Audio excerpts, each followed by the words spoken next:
We got UFC Mexico this week. Last week on UFC London, I went 5 for 6 on the main card. Only fight I got wrong on that main card was the Molly McCann fight, which I really just did a coin flip for. I don't really study those gals too much, but I'm looking to go 100% on this card like I did last week. If you want to make money, I'd suggest you stick around because I'm going to get all these picks right. And if you don't have any interest in making money or knowing exactly what's going to happen in all the fights, then I recommend you skip the video because that's exactly what I'm going to do and provide you with. So I'm going to start with the main event, switch things up here, and then I'll work my way down to the prelims. I'm just going to bang out the prelims real quick. Obviously, the higher up the fight, the more focus I'm going to give it. So, main event, Brandon Moreno versus Steve Erceg. Let's look at the simple things. They're about the same build. Steve Erceg's a little longer, but that shouldn't make a difference. As Brandon Moreno never really has had a problem dealing with size. Also, Brandon Moreno's coming off a win. Steve Erceg coming off a KO loss. Probably the first time he's been KO'd like that in his whole career. It was a pretty brutal one. And then Brandon Moreno had a great performance against Amir Albazi, and he bounced back after his two-fight skid against Pantoja and Brandon Royval. On top of that, like, let's just look at strengths and weaknesses here. Brandon Moreno, he's an amazing striker, an amazing grappler, and he's honestly one of the best skill for skill fighters in the UFC. He doesn't really have any blaring holes in his game. And then you look at Steve Erceg, and Steve Erceg has really good pocket boxing, really crisp hands, doesn't really utilize kicks all too well. And he has pretty good grappling too, but we have seen him out grappled, and we have seen those holes in his game during his fight with someone like Pantoja, which, if you don't remember, Moreno and Pantoja, people also said Moreno should have won that like it was a robbery, similar to Erceg. But Erceg kind of has a style that's a little harder for Pantoja because his striking is so crisp, and Pantoja's striking defense isn't the best. Pantoja does get hit a lot, but thankfully his chin's very strong and flyweights don't hit too hard, so he's able to survive. Brandon Moreno, he's probably just as elite as Kai Kara France on the feet. He even knocked Kai Kara France out in their last outing with a body kick. I don't see a world where Steve Erceg is going to outstrike Moreno, to be honest with you. And then beyond the striking, you look at the grappling. Moreno's the much better grappler. He has amazing jiu-jitsu. He won his quadrilogy with Figgy, who's one of the greatest flyweights. And I think he just has a super deep tool bag. So I think how this fight's going to go is Brandon Moreno is going to outdamage Steve Erceg and take him to a decision. I'm thinking it's going to be like 49-46 or 50-45 for Brandon Moreno. I don't really see Steve Erceg getting finished. I know he got finished in his last fight, but I think he's going to be a little more cautious, and he may even be a little gun shy in this fight since he just got finished for the first time in his career. So that's another X factor you could look into. Like, he might not be too confident in this fight. And if we really look at it, what's Steve Erceg's biggest accomplishment?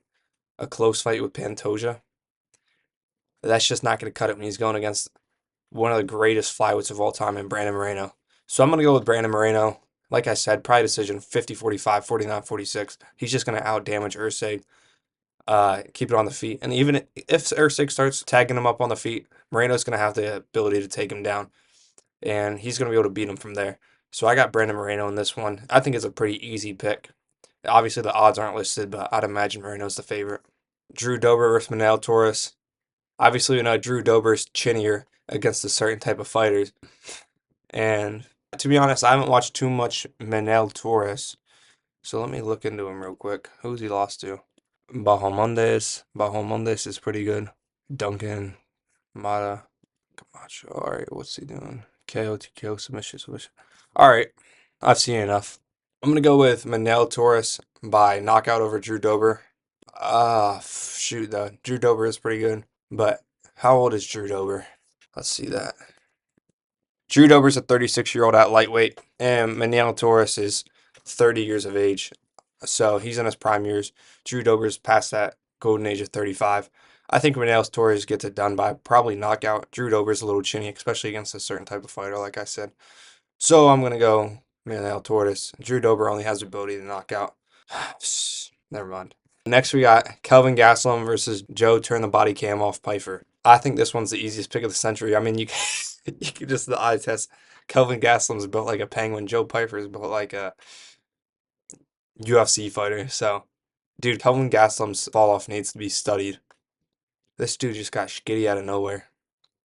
But Joe Piper, he has a massive knockout power.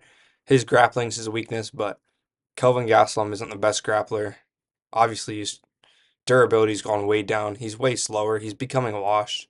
And Joe Pyfer is going to use him as a stepping stool. This is likely going to be a Joe Pyfer highlight reel. I think it's going to be a Joe Pyfer by knockout.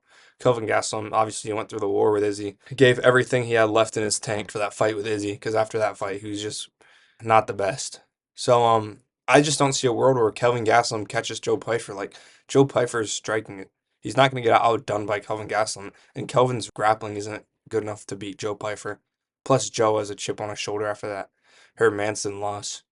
So I'm sure Joe Pyfer is going to be more than prepared for any grappling Kelvin Gastelum will be willing to offer. That's even if he does offer grappling. If he just keeps on the feet, Kelvin Gastelum is just going to get pieced up pretty bad. Probably get his jaw broken. But yeah, I'm going to go Joe Pyfer by knockout. What round? Maybe like round 2 or 3. Next, we got Raul Rosas Jr. versus Vince Morales. Again, we can look at the surface level details. Raul Rosas Jr. coming off a win, Vince Morales coming off a loss. But we can even look a little deeper. Vince Morales obviously is struggling in his MMA career. He has 16 wins and 9 losses. Raul Rosas Jr. only has 1 loss, and his loss was in the UFC. Vince Morales is losing the regional scene, dudes. On top of that, I mean, this is the home fight for Raul, and I'll probably be the first one to tell you this. I don't think Raul is going to be a future champ. Someone asked him if he's going to beat John Jones for the youngest champ in the UFC. That is not going to happen. But Vince Morales hasn't won a fight in a bit. And yeah, this is the homecoming for Raul Rosas Jr., UFC Mexico. Obviously, the UFC's pulling for him. They're going to want him to get a win in his home country. So I'm going to go Raul Rosas Jr. His submission ability is probably his best trait as far as MMA goes. And I think he can just take Vince Morales to a decision, just kind of get a few takedowns every round, just hold him, and do enough just to beat him by probably 30, 27, 29, 28. And Vince Morales is definitely on a decline. Like I said, lost streak. He's not doing too hot. And the UFC obviously wants Raul Rosas Jr. to get a win in his home country. So I'm going to go Raul Rosas Jr. by decision. Next, we got David Martinez versus Simon Oliveira. I mean, I think this one's a pretty easy pick.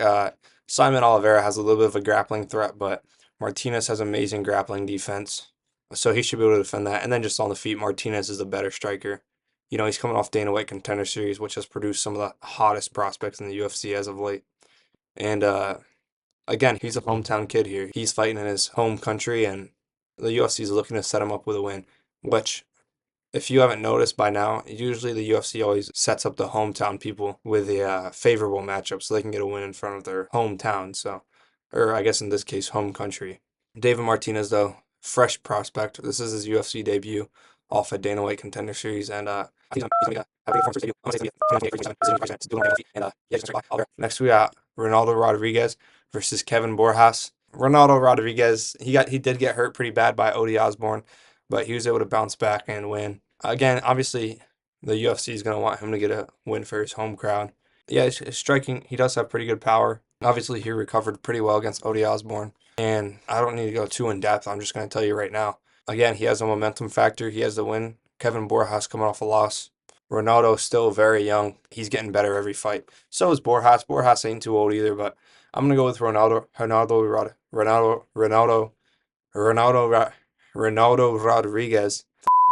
I'm going to go with Ronaldo Rodriguez, probably by knockout. Next, we got Edgar Chairez versus CJ Vergara. Vergara ain't been doing too hot, and Edgar Chairez looked pretty good on the Sphere card, I believe, which I do think he won, right? Oh, no, he fought Van. Nah, he didn't win that then. Huh. Never mind.